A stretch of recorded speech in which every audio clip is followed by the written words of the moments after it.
Welcome to another video. I'm Lori, and I help people, especially writers, achieve their dreams. Today, we're going to talk about an important subject, and that is how to create stronger characters for your novels. Decide on your character traits. What do they believe in? Why? What goal do they want to accomplish? What is their short term goal? What is their long term goal? Why? And what is their motivation? What is the why that drives them forward? What has happened in their past, maybe that has given them that drive? Who or what is stopping them? This is an important one. You have to have conflict in your story. In everyday life, we try to avoid conflict, but in your story, conflict is what drives your story forward and keeps your reader engaged. What distinct traits does your character have? What kinds of flaws do they have? Nobody is perfect. We all have flaws, and your character becomes more 3D when you give them flaws. Know what their backstory is, but don't just dump it all out at once, especially not in your first chapter, because that first chapter has important aspects that have to happen. And some of those are the short term goals, long term goals, motivations, and what is stopping them, the conflict. That's enough to deal with without putting a bunch of boring backstory in. But you have to, as a writer, know what your backstory is on each character so that you can portray them accurately throughout your book. And if you weave it into your story by putting pieces of backstory sprinkled out through your book, you can create intrigue and make the reader want to know more. You can just drop these little hints or foreshadow and grab your reader because they want to know, oh, what was that about? How does your character interact with other characters? Are they friendly? Do they wear a mask where they're super sweet on the outside, but they have all these inner demons? We all have these inner conflicts. We all have our inner vulnerabilities.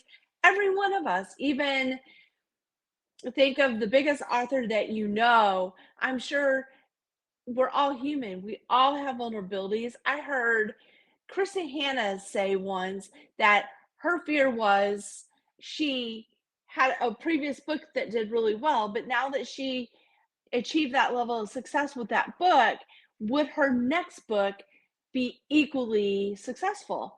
And that was just one of the things that she had to deal with was not knowing if she could write another book or even I guess inside she knows she can write the book, but that fear takes over. Am I going to be able to top that book?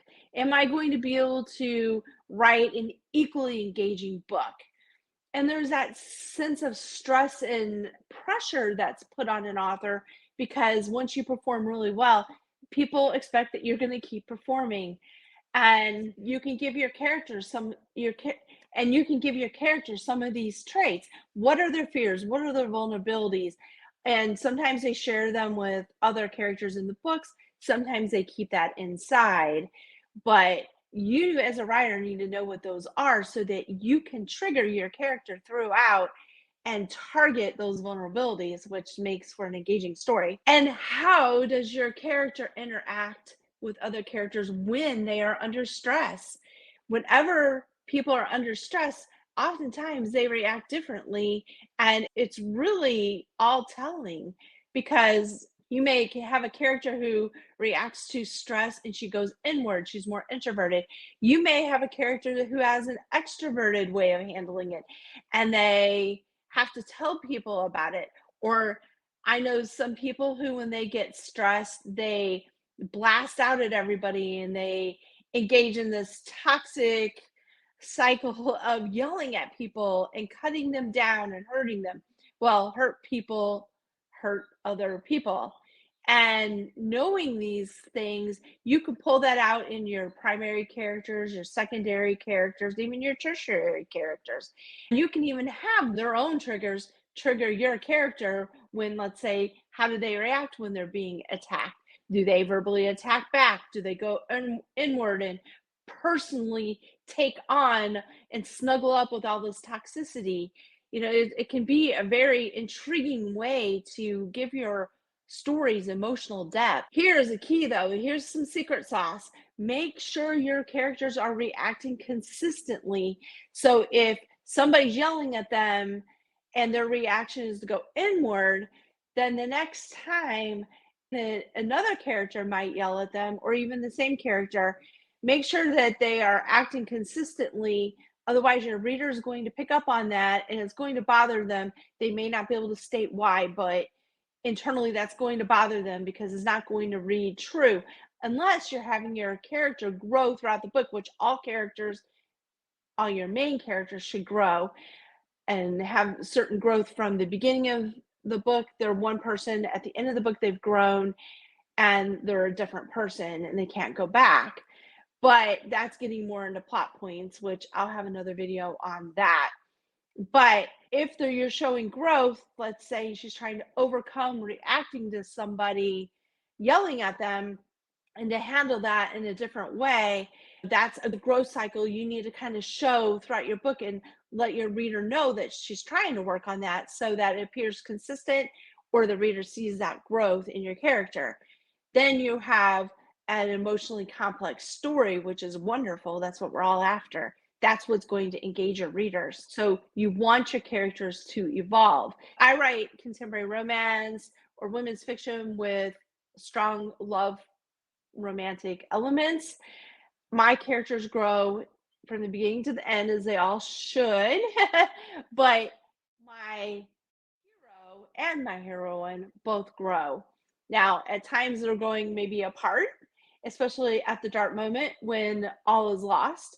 However, at the end, they grow together. One of the rules of writing a romance is that you have to have a happily ever after. So you have to get this couple together by the end of the book.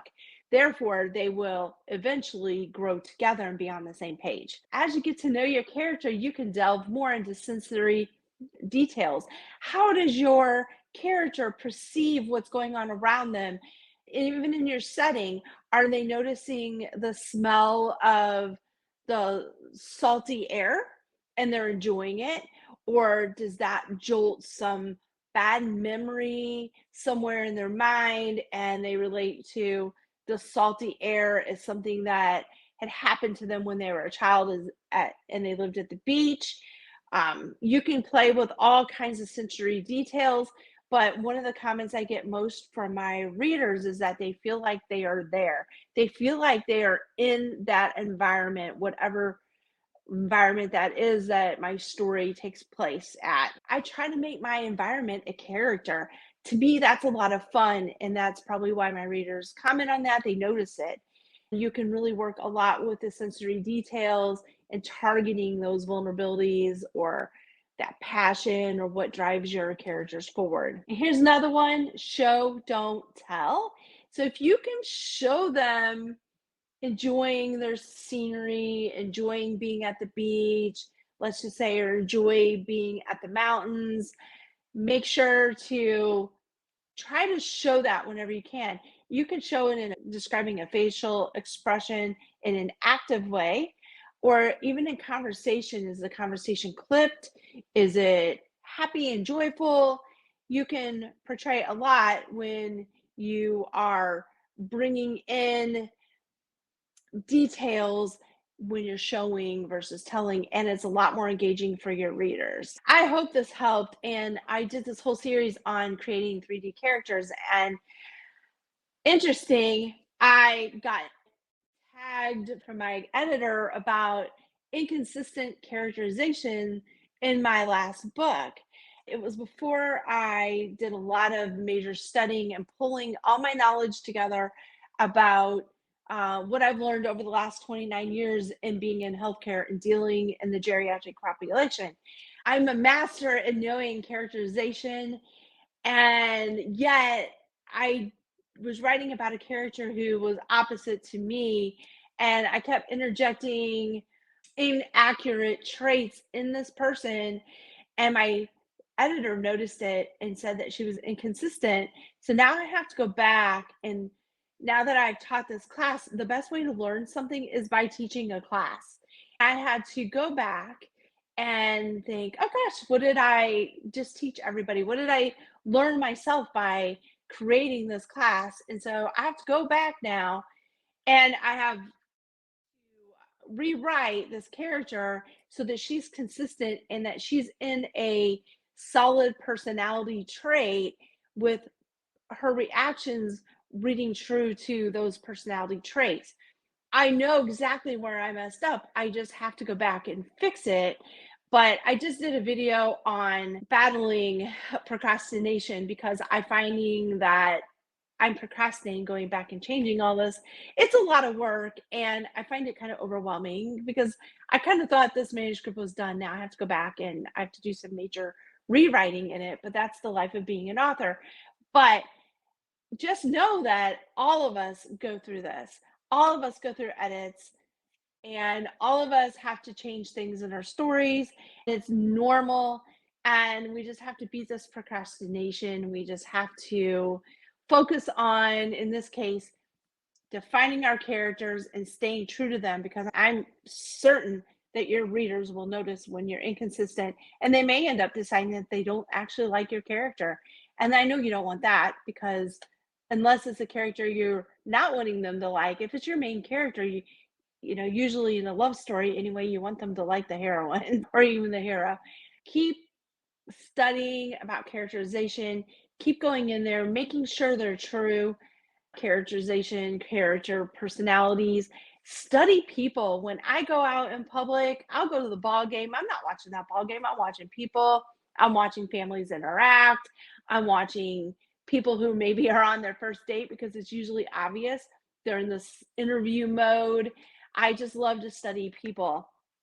So I highly encourage you when you go to a coffee shop, you go out in public, that you really study personality types. Even at the grocery store, I love to evaluate what personality type my cashier is, or even your server at a restaurant. I hope this helps. And until next time, keep writing.